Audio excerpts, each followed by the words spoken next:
ઘણા લોકો રોજ માતાજીના દર્શન કરે છે, દીવો કરે છે, માનતા પણ રાખે છે, પણ છતાં જીવનમાં દુઃખ કેમ ઓછું નથી થતું? શું માતાજી સાચે રિસાઈ ગયા છે કે પછી ભક્તિમાં ક્યાંક ખોટી ભૂલ થઈ ગઈ છે? આજે હું તમને એવી વાત કહેવાનો છું જે દરેક ભક્ત જીવનમાં એકવાર જરૂર સાંભળવી જોઈએ. માતાજીને પ્રસન્ન કેવી રીતે કરવા? કઈ માનતા રાખવાથી દેવ રાજી થાય? અને એવી કઈ સેવા છે જે કરનાર ઉપર માતાજીની કૃપા વરસવા લાગે છે? આ વિડીયો અંત સુધી જરૂર જુઓ, કારણ કે છેલ્લે હું એવી વાત માનતા વિશે કહીશ જે હજારો ભક્તો આજે પણ ગુપ્ત રાખે છે. માતાજીને પ્રસન્ન કેવી રીતે કરવા? શું માનતા કરવાથી દેવ રાજી થાય છે? જય માતાજી. આ દુનિયામાં દરેક માણસ સુખ, શાંતિ અને આશીર્વાદ ઈચ્છે છે, પણ દરેકને એક જ પ્રશ્ન હોય છે: માતાજીને સાચે પ્રસન્ન કેવી રીતે કરવા? મિત્રો, માતાજી માત્ર નાળિયેર, ફૂલ કે પ્રસાદથી પ્રસન્ન નથી થતા. માતાજી ભક્તના દિલથી ભાવના જુએ છે. ઘણા લોકો મોટી મોટી માનતા રાખે છે, પણ જીવનમાં બદલાવ નથી આવતો, કારણ કે માનતા કરતા પહેલા મન શુદ્ધ હોવું જોઈએ. પહેલું, સાચા દિલથી નામ લેવું. સૌથી મોટી માનતા. ઘણા ભક્તો માને છે કે મોટી ચડોતરી કરવાથી જ માતાજી ખુશ થાય, પણ જૂના સંતો કહેતા હતા, સાચા દિલથી લીધેલું માતાજીનું એક નામ 1000 દીવા કરતાં પણ વધારે શક્તિશાળી હોય છે.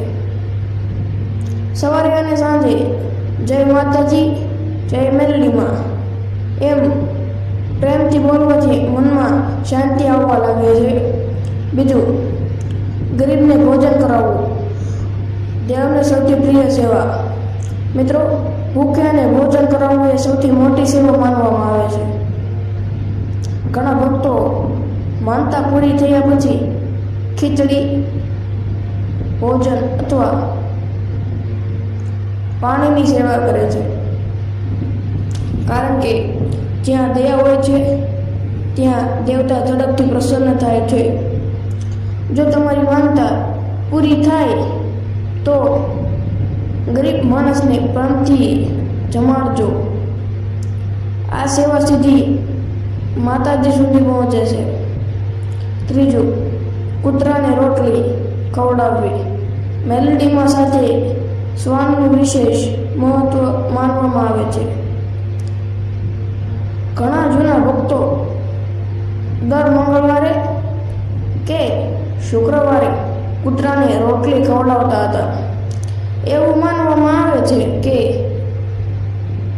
આ સેવા કરનારના જીવનમાંથી અચાનક આવનારા સંકટ ધીમે ધીમે ઓછા થવા લાગે છે. પણ યાદ રાખજો મિત્રો, સેવા દેખાવ માટે નહીં પણ પ્રેમથી કરવી. ચોથું, દીવો અને ધૂપની માનતા. ઘણા લોકો પૂછે છે, શું રોજ દીવો કરવાથી માતાજી પ્રસન્ન થાય? હા, પણ દીવો કરતા સમયે મનમાં ગુસ્સો કે ઈર્ષ્યા અને ખોટા વિચારો ન હોવા જોઈએ.